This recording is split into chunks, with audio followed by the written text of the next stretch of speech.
માં લગ્ન કરીને આવ્યા ને ઘરે ત્યારથી એમને તકલીફ ચાલુ થઈ જાય. અરે આ લોકો બહુ દુઃખી હતા, બધી જગ્યાએ ભણ્યા, ઘણા ભૂવા ભૂવા સ્વામિનારાયણના મહારાજને બધા કરી ગયા કાંઈ ને તમારું નામ લીધું ને આ બેનને ધૂણવાનું બંધ થઈ ગયું ને ખાલી એટલું જ કીધું માડી જે હશે ન્યાય કરશે બેનને બરોબર થઈ ગયું ને આજે ઈ આવ્યા છે માં તમારા સામે. એમને ખબર 2 મહિનાથી 2.5 મહિનાથી છાતીમાં દુખી અને પગમાં ભાર આવે છે અને રો રો કરે છે આખો દિવસ. ક્યાંથી 2 મહિના થયા, 3 મહિના થયા લગ્ન કરીને 1.5 મહિનાથી આમના છે. બે 3 મહિના થયા લગ્ન કર્યા અને 1.5 મહિનાથી આ તકલીફ થાય છે. રે કેવી રીતે શરૂઆત શું થઈ? શરૂઆત પેલા કે મને છાતીમાં વજન આવે છે ને મારા પગ ખૂબ ઝાલે છે. પહેલા હતું? પહેલા ના, પેલા નતું. આત્મહત્યા કોને કરી? દેરાણીએ. મારી કાકી થાય. આયા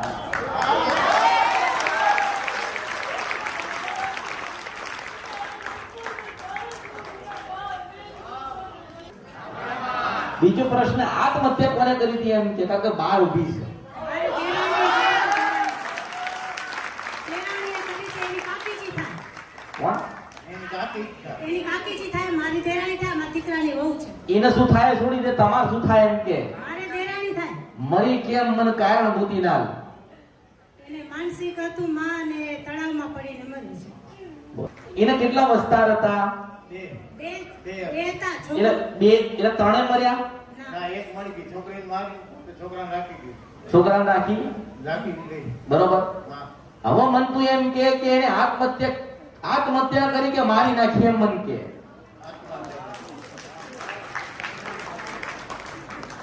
બાર ઉભી ઉભી કોકનું નામ આવે છે. હમણાં આલી તારા કાન ફાટી જાય તો હું મેળવી છું.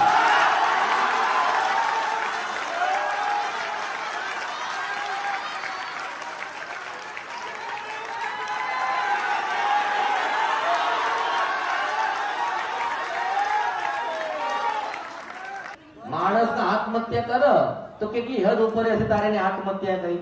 અને હું એવું કહું છું કે હત્યા કરવામાં આવી છે.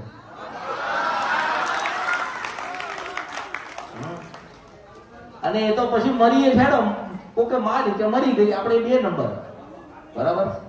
પણ એનો જીવ એના વસ્તીમાં રહ્યો. કોનામાં રહ્યો? કે તને આના જ્ઞાન ખબર પડશે? આને ખબર એ બાળક ક્યાં છે? પેલા મેં એને મોટો કર્યો. ઘરે છે. ઘરે છે અત્યારે અને બાળકને મેં પૂછ્યું. કેટલો થયો? અત્યારે 24 વર્ષનો થયો. આની ઉંમર આ તારો શું થાય? દીકરો છે મારો. ભાઈ થાય. આનો ભાઈ થાય. આનો ભાઈ થાય, બે એવડા જ હતા. આની ઉંમર કેટલી થઈ? 24 વર્ષ. એની ઉંમર કેટલી થઈ? 24. 3 મહિનાનો ફરક હતો. માં 3 મહિના મોટો છે ને ઓલો 3 મહિના નાનકો હતો. પૈણ્યો?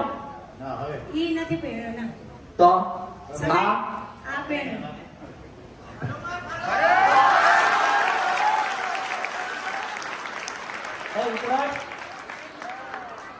એ હું કે ભલે તે હાથવ્યો પણ મારું સંતાન છે કે કઈ ફરક પડ્યો એમ કહું છું. ભલે માં છો, કઈ તારાથી ફરક પડ્યો હું એમ કહું છું. શું ફરક પડ્યો મને કે? પેલા મેં માં એને રાખ્યો ને 12 મહિના મોટો કર્યો, પછી એની બીજીમાં આવી એટલે મેં એને સોંપી દીધો. માં કોને કહેવાય મને એમ કે?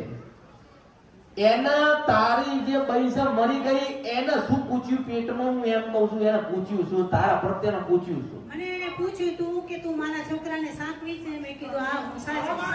ભલે મારા મોટામાં ખોટ થાય ના બોલું તો કે હાથીઓ.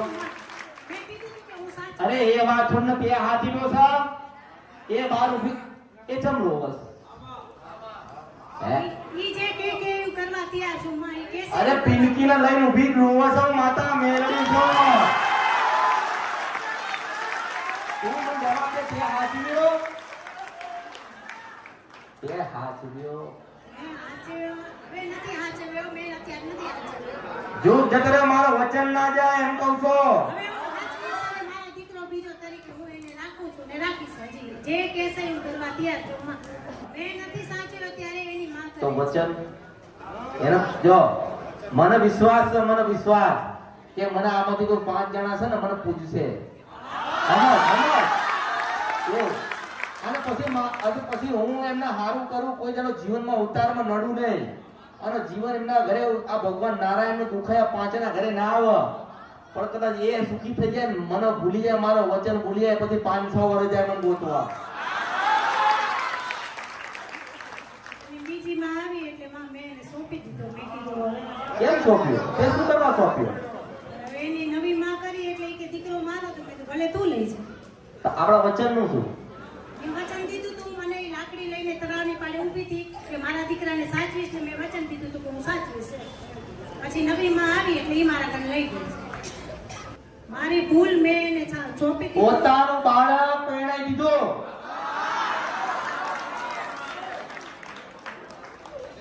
મારા સંતાન નું શું? માં તો માં કહેવાય. એટલે વચન, અને એ ચાલ તું એમ કહે છે કે એને એવું કર્યું, હું એવું કહું છું કે ભલે એવું કર્યું. એને લખ્યું હતું તો મરી, હા મરી જાય, હું એમ કહું. બધા મરવાના તો બધાય ને, બધાય મર્યા, પણ મને વિશ્વાસ હતો કે મારો દીવો આ વસ્તી કરશે ને મારો દીવો વસ્તી એ કર્યો નહીં. આ મંજૂર ખ્યાલ પડે? તારા શબ્દ ખ્યાલ પડે? ચમ તું વિચાર કર, તું વિચાર કર કે તારા દીકરા લગ્ન થયા પછી ચમ ધૂણવા આવી? પછી જાય કેમ ધૂણવા આવી? મારા દીકરાને ના કર્યું, તારા દીકરાને તે કરી લીધું. બરી મારા અવતારમાં ખોટ જાય, ધૂણાવો નહીં તો કે માં એટલે માં કહેવાય, માથી મોટું કોઈ નહીં. યાર હવે મને જવાબ દે, જવાબ દો. બાર ઉભી રોવા કશું નહીં. મને વચન દે કે તારા દીકરાને તે પરિણામ કદાચ 5 વાપર્યા તેના એના હાથ વાપરી છે. વચન દે. જો હું હાથું થઈ તો બરું મારા અવતારમાં ખોટ જાય. આ દુઃખ મટાડવું, દુઃખ મટાડવું. હું કહું એવા 3 કાર્ય કરશો. તમે ના કરો તો તમે તમારું જીવન, હું તો મારા જો આનંદ ભગવાન ના બેઠી આ મટાડવું છે ને.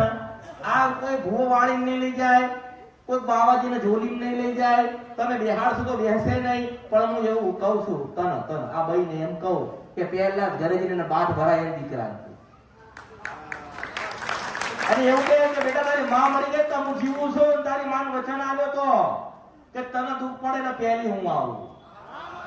મારો વચન છે કળિયુગમાં આવો કે તમારી 1000 માતાઓને દુઃખ પડે ના આવે, મને ટોકો કરે ને મારા વિવાહમાં ના આવું તો બરી મારા અવતાર નક્ષત્ર પડે.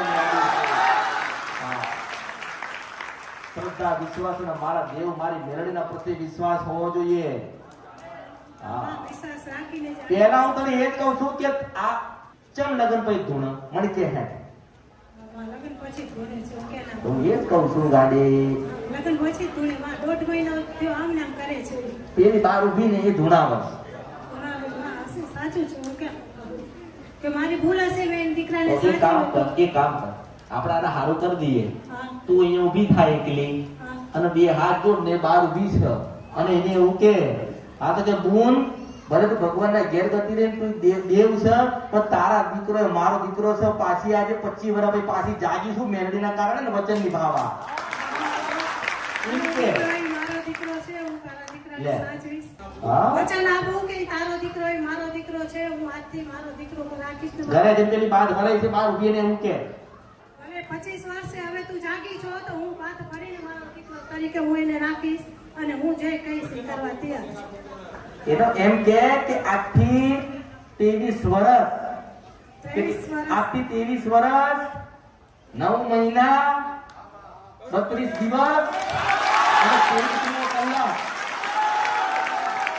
તારા વચનનો છે. તારા વચન, મારા વચનનો, મેં તને આપેલો વચનનો છે. આટલા સમય થયા 23-24 વર્ષ પછી હું પાછો મારો વચન નિભાવું છું. પણ મારા દીકરાને બહુને મૂકી દેજે. અને તારો દીકરો છે ને એ આથી મારો દીકરો છે. કદાચ મારા મરવું પડે ને તો મળીશ, પણ એ દીકરો આથી મારો છે. હું વચન નિભાવું છું. આજથી દીકરો મારો છે, મારી વહુને મૂકી દે છે. હું તારો દીકરો એ મારો દીકરો છે, હું એને રાખીશ. હું વચન આપું છું, વચનને બાંધા. હું મરી જાઉં તો ભલે મરી જાઉં, મારા એના દીકરાને હું સાચવીશ. હું તારા દીકરાને સાચવીશ. હું કબૂલ કરું છું, માતાજીની સાક્ષી તને કબૂલ કરું છું. મને વચ્ચે નાખી પૂરું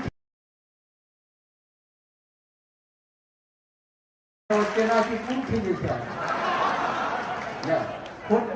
મને શું કરવાના છે? સાક્ષી હોય ને વચન કશું બતાવો. નહીં, એક સમયે મેલી જતી રહે ભગવાનના ઘેરે. હું તને ના મેલું કોઈ દાડો. હા, હું તને શું કહું છું, તું અપનાવા તે અપનાવ્યો ને એના હૃદયથી. અપનાવ્યો. તાર દીકરાને ધામ ધૂમથી પડે તું એને પરણાવજે. હા, હા. યા તાર દીકરાને પરણાવશે. મારી શક્તિ જય. પ્રમાણે હું એને પહેરાવી દઈશ. આને પાસે શક્તિ હતી પરણાવવા? હા. થાય. પછી મારી વાત સાંભળ ને તું. હું તને કહું એટલું તું કહી દે. હા, મેં તાર પહેરાવી. દીકરાને હું પરણાવીશ. તારા દીકરાને હું પહેરાવી. અહીંથી પહેલા એને હું બાદ ભરાઈશ. અને મારો દીકરો છે એનાથી વિશેષ પ્રેમ કરીશ એને. મારાથી દીકરાથી વિશેષ ઈ દીકરો હું એને હવે રાખીશ. તું રાજી છો? એ રાજી છે એમ કે. એ કે રાજી છો? હસે કે રાજી છો? યા તારે અહીંથી પછી આમ લઈને પાછી નીકળી દીધી માતા છો.